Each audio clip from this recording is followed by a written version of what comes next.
Yo, mes salutations. J'espère que vous allez bien. Black Sad, une série de bande dessinée absolument excellente, et ça fait un bail que je voulais faire une vidéo sur le sujet. Il s'agit d'une série de bandes dessinées policières écrite par Juan Diaz Canales et dessinée par Juanjo Guarnido. Aujourd'hui, dans Il était une fois, nous allons nous pencher sur l'histoire d'un détective aux méthodes peu orthodoxes. C'est parti. Once upon a time, un détective bad guy qui a grandi dans la rue mais a bien tourné. L'histoire se déroule dans ce qui semble être les États-Unis dans les années 50, à la différence près que les humains ne font pas partie de ce monde, il n'y a que des animaux anthropomorphiques. Et bien qu'il n'y ait que des animaux dans cette œuvre, celle-ci est une très bonne représentation métaphorique du monde dans lequel nous autres humains vivons, abordant des sujets très sérieux tels que le racisme dans le tome 2, Arctic Nation. D'ailleurs, la tenue vestimentaire des antagonistes me rappelle un peu celle des nazis. Voilà pour le point Goodwin. Sont aussi abordés les jeux d'argent, la drogue et les addictions qui vont avec. Mais Black Sad, c'est aussi un univers qui se veut sombre, un peu à la manière d'un polar ou d'un film noir. Et l'atmosphère sombre de cette œuvre est particulièrement bien retranscrite à travers la qualité des dessins. Mais bien sûr, ce n'est pas tout. Il y a aussi le scénario et la narration qui contribuent à la darkitude de cette série.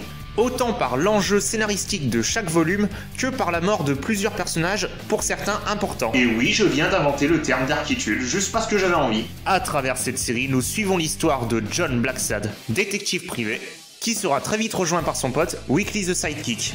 Et au fil de chaque volume, il devra résoudre des enquêtes toujours plus difficiles. On peut aussi remarquer que chacun des tomes de cette série possède une couleur thème. Le tome 1, Black Sad quelque part entre les ombres, a pour thème le noir. Dans une suite logique, après le noir vient le blanc. Ah bon, il n'a pas de prénom. Car cet épisode a pour thème le racisme où les blancs font la chasse aux noirs. Ensuite, pour le tome 3, eh bien, le titre nous annonce la couleur dès le début, sans mauvais jeu de mots. Le tome 4, quant à lui, a pour thème la musique, le jazz et le blues. Donc la couleur bleue. Et pour le tome 5, Amarillo, encore une fois, tout est dans le titre, car Amarillo veut dire jaune en espagnol. Nous avons donc là un habile jeu de couleurs de la part des auteurs. Black Sad, c'est aussi un best-seller international, ayant remporté de nombreux prix, notamment au Festival de la BD d'Angoulême. Et si je vous racontais l'histoire même de cette BD? Comment elle a vu le jour? Comment en est-elle arrivée à ce niveau de popularité? C'est en 1990 que les deux auteurs se rencontrèrent. Ils travaillaient alors tous deux dans le même studio d'animation, Lapis Azul, où ils devinrent très vite de bons amis. Et c'est au cours de leur carrière au sein de ce studio d'animation que Juan proposa à Juanjo un projet de bande dessinée. Ce projet, j'ai pas besoin de vous faire un dessin pour vous expliquer ce que c'était, vous en avez un devant les yeux. C'est 3 ans plus tard, en 1993, que les deux amis se séparèrent.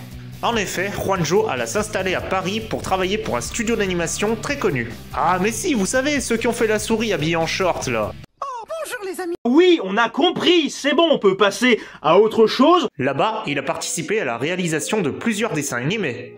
Comme par exemple Tarzan, Atlantis, le bossu de Notre-Dame. Ah ouais, il était pas là pour déconner, Juanjo Guarnido. Guarnido. Bon sang, je fais genre je parle espagnol, j'arrive même pas à lier deux mots. Et de son côté, Juan, qui était resté en Espagne, continua d'écrire le scénario de Black Sad.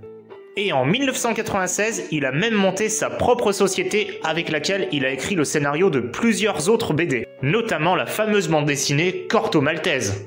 Et malgré la distance qui les séparait, les deux amis continuèrent à travailler ensemble sur leur futur projet. Ils s'envoyaient à tour de rôle le résultat de leur travail. L'un écrivait le scénario tandis que l'autre dessinait les planches, et peu à peu ça prenait forme. Et rien ne semblait pouvoir détourner les deux amis de leur objectif. Car comme l'a dit Juan Diaz Canales dans une de ses lettres, Black Sad ne dort pas. Et en 1998 est signé un accord entre les deux auteurs et l'éditeur français Dargaud. Et 2 ans plus tard, en 2000, sortit le premier tome de cette série mémorable. Quelque part entre les ombres. Et le moins que l'on puisse dire, c'est que ça a fait un carton. Le succès a été tel que les auteurs ont été jusqu'à créer un livre making-of retraçant la réalisation de leur œuvre pour satisfaire les fans. Ce hors-série s'appelle Les Dessous de l'enquête. Il y a aussi un autre hors-série qui s'intitule L'histoire des aquarelles. Car oui, les dessins de cette œuvre sont faits à l'aquarelle. Le franc succès de cette série l'a également amené à être adapté en un jeu vidéo, Under the Skin. Par contre, comme je n'y ai jamais joué, je ne sais pas ce qu'il vaut. Mais bon, c'est du Black Sad, ça ne peut être que génial, non? Le dernier tome actuellement sorti, Amarillo, date de 2013, et j'ai longtemps cru que la série Black Sad s'était terminée pour de bon. Mais le 6e tome est à présent annoncé pour fin 2021. Je suis impatient de voir ce que ça va donner, et pour tout vous dire, c'est même ce qui m'a motivé à faire cette vidéo.